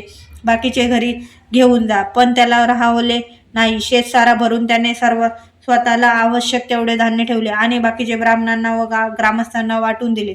सिद्ध म्हणाला, नामधारका, गुरुवचन किती अमोघ आहे पाहिलेस, म्हणून त्यांची कधीही अवज्ञा करू नये. गुरुच्या वचनांचे तंतोतंत पालन करावे. हा शिष्याचा धर्म, हेच आद्य कर्तव्य. अध्याय 49. अमरजा संगम आणि गाणगापूर क्षेत्राचे महत्व. श्री गणेशाय नमः. नामधारकाने सिद्धाला विचारले, हे मुने, गाणगापूर क्षेत्र काय महात्म आहे? सिद्ध म्हणाला, एकदा दीपावलीमध्ये अश्विन मध्य चतुर्दशी श्रीगुरु आपल्या शिष्यांना घेऊन अमरजा संगमावर गेले. त्यांनी तिथे स्नान केले. श्रीगुरु म्हणाले, पूर्वी जालंधर दैत्याने देवांशी युद्ध करून इंद्राचे राज्य बळकावले. इंद्र शंकराला शरण गेला. तो म्हणाला, महादेवा, जालंधर व त्याच्या दैत्यसेनेने देवांची खूपच हानी केली आहे. आम्ही त्यांना मारले तर त्यांच्या प्रत्येक बिंदूतून दैत्य उत्पन्न होतात. त्यामुळे दैत्याचा समूळ नाश करणे आम्हाला शक्य होत नाही. ते ऐकून शंकर भयंकर रौद्ररूप धारण करून दैत्यनाशास उद्युक्त झाला. देवाचा वध झाल्यास त्यांना पुन्हा जिवंत करता यावे म्हणून त्याने अमृत मंत्राने भरलेला एक जलकुंभ इंद्राकडे दिला. शंकराने सुरगणांसह स्वारी करून जलंधरला पराभूत केले. त्या युद्ध प्रसंगी इंद्राने मंत्रोक्त जल शिंपडून देवांना जिवंत केले. त्यावेळी त्यांच्या हातून थोडेसे जल पृथ्वीवर पडले. ते प्रवाहित होऊन नदी उत्पन्न झाली. ती संजीवनी नदी पुढे अमरजा म्हणून प्रख्यात झाली. ही भीमा अमरजा संगम अत्यंत पवित्र आहे. येथे 8 तीर्थे आहेत. येथे स्नान केल्याने प्रयाग संगमात स्नान केल्याचे पुण्य लाभते. प्रवर्ण काळी स्नान केल्याने अनंतपट पुण्य लाभते. तेथे नित्य स्नान केल्याने सर्व पीडा, व्याधी व दोषांचे निवारण होऊन आयुरारोग्य आणि वैभव लाभते. अश्वत्थ वृक्षासमोर नदी तीरी मनोहर तीर्थ आहे. तेथील अश्वत्थ हा कल्पवृक्ष आहे. आहे जणू. आम्ही तेथे नित्य अनुष्ठान मांडतो. मनोहर तीर्थात स्नान करून अश्वत्थाला पाणी घालावे, वंदन करून प्रदक्षिणा घालावी. या सेवेने भाविकांचे मनोरथ पूर्ण होतात. येथील संगमेश्वराचे, नंदीचे व चंडीचे दर्शन घेऊन सोमसूत्रास जावे. परत येऊन संगमेश्वराचे दर्शन घ्यावे. 3 वेळा केल्याने संतती व संपत्ती प्राप्त होते.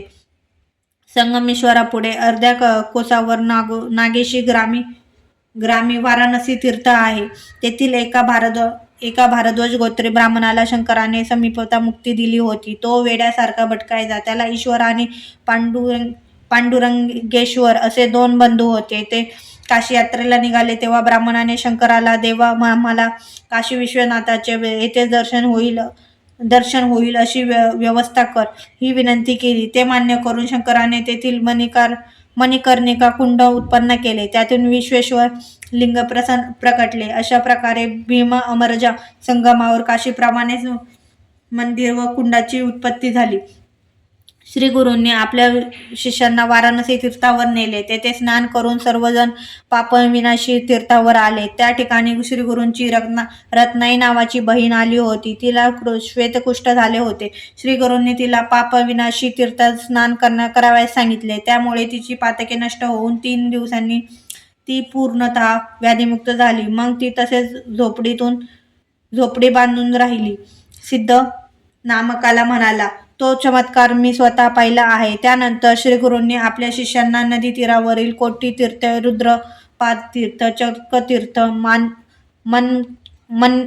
मन्यथ दहन तीर्थ यांचे दर्शन घडवून त्यांचे महात्मा सांगितले. कल्लेश्वर देवस्थानाबद्दल ते म्हणाले, हे शिवस्थान गोकर्ण महाबळेश्वरा इतकेच पवित्र आहे. मन्यथ दहन तीर्थात स्नान करून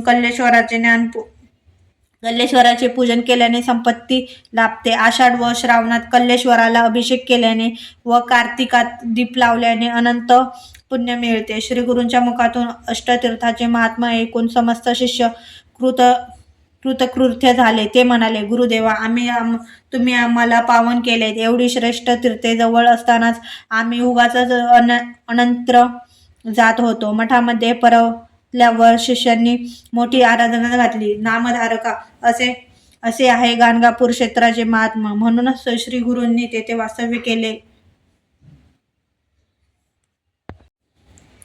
अध्याय 50. यवन राजाच्या विस्फोट व्याधीचे निवारण. श्री गणेशाय नमः. सिद्ध नामधारकास म्हणाला, वत्स्या, श्रीपाद श्रीवल्लभांनी एका परिटास तू पुढील जन्मात राजा होशील असे वरदान दिले होते. ती कथा तुला माहीतच आहे. पुढे यवन धर्मात जन्मून बेदरचा राजा झाला. राजऐश्वर्याचा उपयोग घेत असताना पूर्वसंस्कारांना अनुसरून तो ब्राह्मणांना, हिंदूंच्या देवतांचा आदर ठेवायचा. यवन धर्मगुरूंनी त्याच्या मनात हिंदूविषयी द्वेष निर्माण करण्याचा पुष्कळ प्रयत्न केला, पण त्याने कोणालाही जुमानले नाही.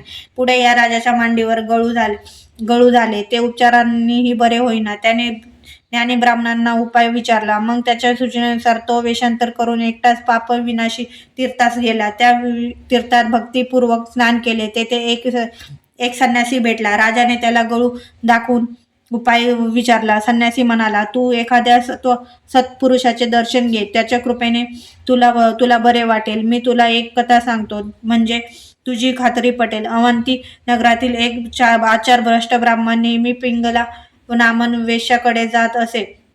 ऋषभ नावाचा एक महायोगी त्या वेश्याच्या घरी भिक्षेसाठी आला असता ब्राह्मणाने व वेश्येने त्याची मनपूर्वक सेवा केली. त्या दोघांना आशीर्वाद देऊन ऋषभ निघून गेला. या पुण्याने तो ब्राह्मण वज्रबाहू राजाच्या सुमती नामक पत्नीच्या पोटी जन्माला. ती गरोदर असताना तिच्या सवतीने मस्तरग्रस्त होऊन तिच्यावर विष प्रयोग केला. त्यामुळे तिच्या सर्वांगावर भयंकर फोड उठले. त्यातच तिची प्रसूती झाली. विषामुळे बालकाच्या अंगावरही भयंकर फोड उठले होते. राजाने खूप उपचार केले. शेवटी त्याचे हाल पहावेनासे झाले. तेव्हा राजाने त्या दोघांना घोर अरण्यात सोडून दिले. राणी आक्रोश करत पुढे निघाली. तिची अवस्था पाहून गुराख्यांना दया आली. त्याच्या अंगावरून ती पद्याकर नामक वैश्य राजाच्या नगरात गेली. राजाला भेटून आपली दुर्दैवाची कहाणी ऐकवली. त्याने तिच्या निवासाची अन्न वस्त्राची व औषधोपचाराची व्यवस्था केली. काही दिवसांनी राजपुत्राचे निधन झाले. सुमती दुःखावेगाने आक्रोश करू लागली. राजस्त्रियांनी व लोकांनी तिचे खूप सांत्वन केले, पण शोकावेग कमी होईना. तेवढ्यात योग्याचे आगमन झाले. त्यानेही तिला समजावले. ती म्हणाली, महाराज, व्याधीने मला गांजले, पतीने हाकलले, मी हिंदीन झाले आणि आज हा एकुलता एक पुत्रही गेला. माझ्या जगण्याचा अर्थ संपला. देवाने मला मरण द्यावे. ऋषभाला तिची दया आली. त्याने अभिमंत्रित भस्माने राजपुत्रा जिवंत केले. मग त्याच भस्माने त्या मायलेकरांचा पूर्णतः व्याधीमुक्त केले. सुमतीने कृतज्ञतेने योग्याचे पाय धरले आणि तिला राजपुत्राला कल्याणपर आशीर्वाद देऊन ऋषभ निघून गेला. ही कथा सांगून तो संन्यासी यवन राजाला म्हणाला, तू गाणगापुराला जा, तेथील नरसिंह सरस्वतीचे दर्शन घे, हे तुझे कार्य होईल. त्याप्रमाणे तो राजा गाणगापुरात आला. श्रीगुरूंची चौकशी करीत संगमावर गेला. त्याला पाहून श्रीगुरू म्हणाले, काय रे परिटा, आजपर्यंत कोठे होतास? हे ऐकताच राजाला पूर्वजन्मीचे स्मरण झाले. गुरुदेव, आपण इथे, असे म्हणून त्याने श्री गुरुचरणांना आनंदाने मिठीच मारली. श्रीगुरूंनी त्याला येण्याचे कारण विचारले. त्याने गळू दाखविण्यासाठी वस्त्र वर केले तर आश्चर्य काय, तेव्हा केव्हाच जिरून गेले होते. राजाचा आनंद गगनात मावेना. त्यांनी श्रीगुरूंना महिन्यात बसविले आणि त्यांच्या पादुका हातात घेऊन मठाकडे निघाला. राजाने त्यांना आपला दरबार दाखविला आणि त्यांच्या नगरात येण्याची विनंती केली. श्रीगुरूंनी त्याला पापविनाशी तीर्थावर भेटण्यास सांगितले. ते शिष्यासह अदृश्य झाले. ते पापविनाशी तीर्थावर प्रकट झाले. ते सायमदेवाचा पुत्र नागनाथ त्यांना भेटावयास आला. त्याच्या आग्रहावरून श्रीगुरू त्यांच्या गावी जाऊन पुनश्च पापविनाशी तीर्थावर परतले. यवन राजाने आपले सैन्य पुढे पाठवून दिले आणि गुरुपाशी आला. त्यांना सन्मानाने आपल्या नगरात नेले. श्रीगुरूंना मुक्तिमार्गाचे ज्ञान दिले. त्याने श्रीगुरूंकडे मुक्तिमार्गाचे ज्ञान मागितले. श्रीगुरू त्याला म्हणाले, राजा पुढे राज्याची सूत्रे मुलांकडे सोपवून तू श्रीशैल पर्वतावर ये, तिथे आपली पुन्हा भेट होईल. राजाचा निरोप घेऊन श्री गुरु गौतम तीरी आले. तिच्या काठची पुण्यक्षेत्रे पाहत ते गाणगापुरास आले. त्यांच्या दर्शनाने भक्तांना परमानंद झाला. काही दिवसांनी त्यांनी आपल्या सर्व शिष्यांना बोलावून घेतले व म्हणाले, बिदरचा राजा माझा भक्त झाला आहे. आता यवनांचे येणे जाणे वाढेल. त्याचा लोकांना आणि विप्रांना उपद्रव्य होईल. म्हणून मी प्रगट रूपाने श्रीशैल पर्वतावर जाणार आहे आणि गुप्तपणे येथेच राहणार आहे. मी तेथे गेलो तरी भक्तांच्या उद्धारासाठी सूक्ष्म रूपाने निरंतर येथेच असणार आहे. ते ऐकून शिष्यांच्या व भक्तांच्या डोळ्यात पाणी आले. अध्याय 51. श्रीगुरूंचे श्रीशैल येथे प्रस्थान. श्री गणेशाय नमः. सिद्ध म्हणाला, नामधारका, श्री गुरु नरसिंह सरस्वतींनी आपल्या शिष्यांना व भक्तांना ते श्रीशैल पर्वतावर गुप्तपणे राहणार असल्याचे सांगितले. मग सर्व तयारी करून ते 4 शिष्यांसमवेत शैलकडे जाण्यास निघाले. त्यांना निरोप देऊन लोकांना फार दुःख झाले होते. ते आतुरतेने म्हणत होते, स्वामी, तुम्ही आमचे मायबाप आहात, तुम्हीच तारणहार. तुम्ही गेल्यावर आम्ही कोणाच्या आश्रयास जावे? श्रीगुरूंनी त्यांचे सांत्वन केले. ते म्हणाले, तुम्हाला कोठेही जाण्याची गरज नाही. मी लौकिक अर्थाने इथून प्रस्थान केले असले तरी सूक्ष्म रूपाने गाणगापुरातच राहणार आहे, याची खात्री बाळगा. सद्भक्तांना माझे दर्शन होईल. माझी येथील नित्यकर्मे ही चालूच राहणार आहेत. मी सकाळी कृष्णा नदी स्नान करीत पंचनदी संगमावरील औदुंबर वृक्षाखाली अनुष्ठान करीन. मध्यान्नी भीमा अमरजा संगमावर स्नान करीन. मग मठात येऊन तुमच्या पूजेचा स्वीकार करीन. माझ्या भक्तांकडे माझे अहोरात्र लक्ष राहील. संगमावरील अश्वत्थ व कल्पवृक्ष आहे, त्याची पूजा करा. विघ्नहर चिंतामणीची पूजा करा. आम्ही माझ्या निर्गुण पादुका मठामध्ये ठेवल्या आहेत, त्यांची त्रिकाल पूजा करा. या सेवेने तुमचे सर्व इष्ट कामना पूर्ण होतील. तुमच्या चिंतेचे कार्यातील विघ्नांचे निवारण होईल. अष्टतीर्थाची यात्रा करणारे मला विशेष प्रिय होतील. श्रीगुरूंनी सर्वांचा निरोप घेतला. भक्तजन काही अंतरापर्यंत त्यांना सोडावयास गेले, परंतु परतून आल्यावर श्रीगुरू मठातच आहेत असे त्यांना दिसले. त्यामुळे ते श्रीगुरू येथेच आहेत याची त्यांना खात्री पटली. पाताळगंगेच्या तीरावर श्रीगुरू शिष्यांना म्हणाले, आम्हाला पलीकडे जायचे आहे. आमच्यासाठी पुष्पाचे आसन तयार करा. आम्ही मल्लिकार्जुनाशी एकरूप होऊन राहू. त्याप्रमाणे शिष्यांनी शेवंती, कमळ, कल्हार अशी फुले गोळा करून त्यांचे मृदू आसन तयार केले. श्री गुरु त्यांना म्हणाले, आता आपल्या नंदी ब्राह्मण असे चौघे जण त्यांच्या समेत गेलो होतो. आम्हीच ती प्रसाद पुष्पे काढून घेतली. ते फुलं आजही माझ्याकडे आहेत. मी त्यांची नित्यच पूजा करतो. सिद्धाने ते शेवंतीचे फूल नामधारकाला दाखविले. त्या दर्शनाने नामधारका सत्यानंद झाला. सिद्ध नामधारकास म्हणाला, बा सच्चिद्या असे आहे श्री गुरूंचे अद्भुत चरित्र. त्यांचे महात्म काय वर्णन करावे. तू आस्थेने ऐकलेस म्हणून मीही आवडीने सांगितले. आता तुझे दुःख व दारिद्र्य गेले म्हणून समज. श्री गुरूंच्या कृपा प्रसादाने तुझे सर्व मंगल होईल. तुझे पुत्र पौत्र लक्ष्मीवंत होतील, सुखात नांदतील. जे श्री गुरूंची भक्ती करतात त्यांना चारी पुरुषार्थ साध्य होतात. श्री गुरूंच्या सिद्धाच्या आशीर्वादाने नामधारकास परम संतोष वाटला. त्यांचे कल्याण झाले. अध्याय 52. शिष्यांना प्रसाद पुष्पाची प्राप्ती. श्री गणेशाय नमः. सिद्ध म्हणाला, नामधारका, श्री गुरु नरसिंह सरस्वतींनी आपल्या शिष्यांना व भक्तांना ते श्रीशैल पर्वतावर गुप्तपणे राहणार असल्याचे सांगितले. मग सर्व तयारी करून ते 4 शिष्यांसमवेत श्रीशैल कडे जाण्यास निघाले. त्यांना निरोप देताना लोकांना फार दुःख झाले. ते आर्ततेने म्हणत होते, स्वामी, तुम्ही आमचे मायबाप, तुम्हीच तारणहार. तुम्ही गेल्यावर आम्ही कोणाच्या आश्रयास जावे. श्री गुरूंनी त्यांचे सांत्वन केले. ते म्हणाले, आम्ही कुठेही जाण्याची गरज नाही. मी लौकिक अर्थाने इथून प्रस्थान केले असले तरी सूक्ष्म रूपाने गाणगापुरातच राहणार आहे याची खात्री बाळगा. सद्भक्तांना माझे दर्शन होईल. स्वामी, तुम्ही आमचे मायबाप, तुम्हीच आमचे तारणहार. तुम्ही गेल्यावर आम्ही कोणाच्या आश्रयात जायचे. श्री गुरूंनी त्यांचे सांत्वन केले. ते म्हणाले, तुम्हाला कुठेही जाण्याची गरज नाही. मी लौकिक अर्थाने येथून प्रस्थान केले असले तरी सूक्ष्म रूपाने गाणगापुरातच राहणार आहे याची खात्री बाळगा. सद्भक्तांना माझे दर्शन होईल. माझे येथील नित्यकर्मे चालूच राहणार आहेत. मी सकाळी कृष्णा नदीत स्नान करेन. पंचनदी संगमावर औदुंबर वृक्षाखाली अनुष्ठान करेन. मध्यान्ही भीमा अमरजा संगमावर स्नान करेन. मग पुढ्यात मठात येऊन तुमच्या पूजेचा स्वीकार करेन. माझ्या भक्तांकडे माझे अहोरात्र लक्ष राहील. संगमावरील अश्वत्थ कल्पवृक्ष आहे, त्याची पूजा करा. विघ्नहर चिंतामणीची पूजा करा. आम्ही माझ्या निर्गुण पादुका मठामध्ये ठेवल्या आहेत, त्याची त्रिकाल पूजा करा. या सेवेने तुमच्या सर्व इष्ट कामना पूर्ण होतील. तुमचे चिंतेचे कार्यातील विघ्नांचे निवारण होईल. अष्टतीर्थाची यात्रा करणे मला विशेष प्रिय होतील. श्री गुरूंचा निरोप श्री गुरूंनी सर्वांचा निरोप घेतला. भक्तजन काही अंतरापर्यंत त्यांना सोडण्यात गेले. परतून आल्यावर श्री गुरु मठातच आहेत असे त्यांना दिसले. त्यामुळे श्री गुरु इथेच आहेत याची त्यांना खात्री पटली. पाताळगंगेच्या तीरावर येताच श्री गुरु शिष्यांना म्हणाले, आम्हाला पलीकडे जायचे आहे. आमच्यासाठी पुष्पाचे आसन तयार करा. आम्ही मल्लिकार्जुनाशी एकरूप राहू. त्याप्रमाणे त्यांनी शेवंती, कमळ, कल्लारे अशी फुले गोळा करून त्यांचे मृदू आसन तयार केले. श्री गुरु त्यांना म्हणाले, आता आपापल्या घरी जा. मी निघून गेलो असे समजू नका.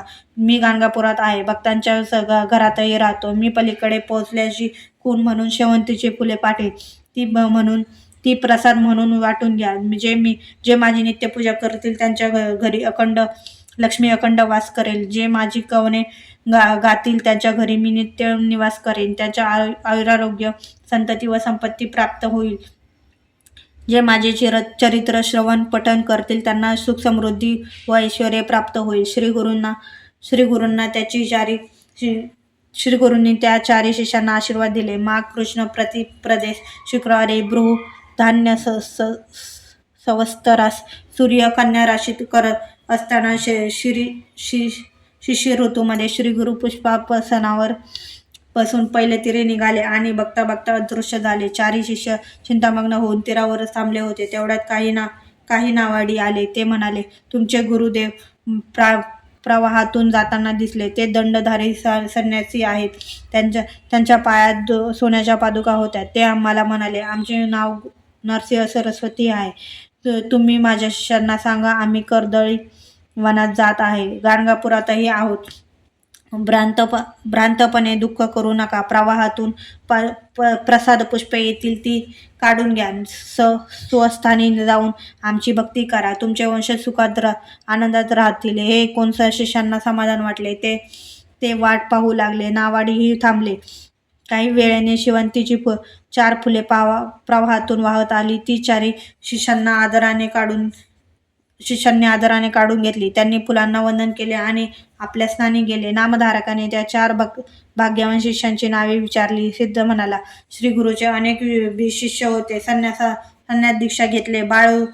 बाळकृष्ण सरस्वती, उपेंद्र माधव सरस्वती हे गुरु आज्ञेने तीर्थक्षेत्रासी गेले होते. उपदेश प्राप्त काही शिष्य गृहआश्रमात राहून श्री गुरुची सेवा करीत होते. श्री गुरूंच्या प्रयाणाच्या वेळी मी स्वतः सायमदेव सारखे नरहरी कवी आणि कवीश्वर नंदी ब्राह्मण असे 4 जण त्यांच्या समवेत गेलो होतो. आम्हीच ती प्रसाद पुष्पे काढून घेतली. ते फुलं आजही माझ्याकडे आहे. मी त्याची नित्य सेवा करतो. सिद्धाने शेवंतीचे फूल नामधारकाला दाखवले. त्यांच्या दर्शनाने नामधारका सत्यानंद झाला. सिद्ध नामधारकाला म्हणाला, बा स्वच्छदा, असे आहे श्री गुरूंचे अद्भुत चरित्र. त्यांचे महात्म्य काय वर्णन करावे. तू आस्थेने ऐकलेस म्हणून मीही आवडीने सांगितले. आता तुझे दुःख व दारिद्र्य गेले म्हणून समज. श्री गुरूंच्या कृपा प्रसादाने तुझे सर्व मंगल होईल. तुझे पुत्र पौत्र लक्ष्मीवंत होतील, सुखात नांदतील. जे श्री गुरूंची भक्ती करतात त्यांना 4 पुरुषार्थ साध्य होतात. सिद्धार्थाच्या आशीर्वादाने नामधारकास परम संतोष वाटला. त्यांचे कल्याण झाले. अध्याय 53. समारोपण. श्री गणेशाय नमः. सिद्धाने नामधारकाला श्री गुरूंचे परम पवित्र चरित्र सांगितले. ते ऐकून नामधारकाचे मन ब्रह्मानंदी निगम्य झाले. त्याला भावावस्था प्राप्त झाली. चित्रा सात्विक भाव दाटून आले. श्री गुरूंविषयी वाटणारी प्रेम भक्ती अश्रुरूपाने डोळ्यातून पाझरू लागली. ते पाहून सिद्धाला मोठे कौतुक वाटले. त्याने नामधारकाला आलिंगन दिले, प्रेमाने कुरवाळले व म्हणाला, बाळा, भानावर ये. ही तुझी भावावस्था कायम राहिली तर मी तुला जे ज्ञान दिले आहे ते तुझ्या हृदयात बंदिस्त होऊन राहील. मग लोकांचा उद्धार कसा होणार? अंतःकरणात श्री गुरूंविषयी दृढ भक्ती ठेवून विहित कर्माचरण करीत राहा. तू श्री गुरूंचे चरित्र जाणून घेण्याची सदिच्छा व्यक्त केली म्हणून मी तापत्रयाचे हरण करणारी अनुपम अशी अमृतवाणी माझ्या मुखातून प्रकट झाली. आता हेच गुरु चरित्र तू लोकांना सांग. या सेवेने श्री गुरु तुझ्यावर नित्य प्रसन्न राहतील. त्यांच्या प्रसादाने संसारी जीवांना दिलासा मिळेल. हे ऐकून नामधारकाने डोळे उघडले. सिद्धाला हात जोडून नमस्कार केला व म्हणाला, गुरु राया, तू अशीच अतिशय कृपावंत आहेस. तू आम्हा भक्तांचा आधार आहे. श्री गुरुचरित्र म्हणजे परमामृत. श्री गुरुचरित्र म्हणजे आनंदाचा अध्यय ठेवा. ते कितीही ऐकले तरी मनाचे समाधान होत नाही. आता एकच विनंती आहे. अनेक औषधीचे सार काढून एकच बहुउपयोगी रसायन बनवावे. असे समग्र गुरुचरित्र प्रथम अध्यायापासून 52व्या अध्यायापर्यंत सारांश रूपाने म्हणजे श्री गुरूंच्या सर्व लीलांचे विहंगमावलोकन होईल. नामधारकाची प्रार्थना ऐकून सिद्धाला आनंद झाला. त्याने अध्यायावर सर्व कथांची उजळणी केली आणि म्हणाले, हे सच्चिदा, श्री गुरु नरसिंह सरस्वती स्वामी महाराज आपल्या भक्तांना पूर्वीप्रमाणे आजही दर्शन देतात. तुझ्या विनंतीवरून मी तुला गुरुचरित्राची अवतरणिका सांगितली. त्या कथांच्या नुसत्या स्मरणाने ही भक्तांची कार्य होतील. त्यांच्या नामधारकाच्या विनंतीवरून सिद्धाने त्याला गुरुचरित्राचे नित्यपठण कसे करावे, सप्ताह पारायण कसे करावे, त्या काळात आचरण कसे करावे, पूजन, नाम स्मरणादी कर्मे कसे करावी, अध्यापन कसे करावे याबद्दल सविस्तर माहिती सांगितली. तेव्हा गुरुदेव आपण माझी सर्व कामना पुरवून मला अगती कृत केले असे म्हणून नामधारकाने सिद्धाला साष्टांग नमस्कार केला. श्री गुरुदेव दत्त. श्री गुरुचरित्र अध्याय 53 समाप्तम. श्री गुरुचरित्र पारायण समाप्तम.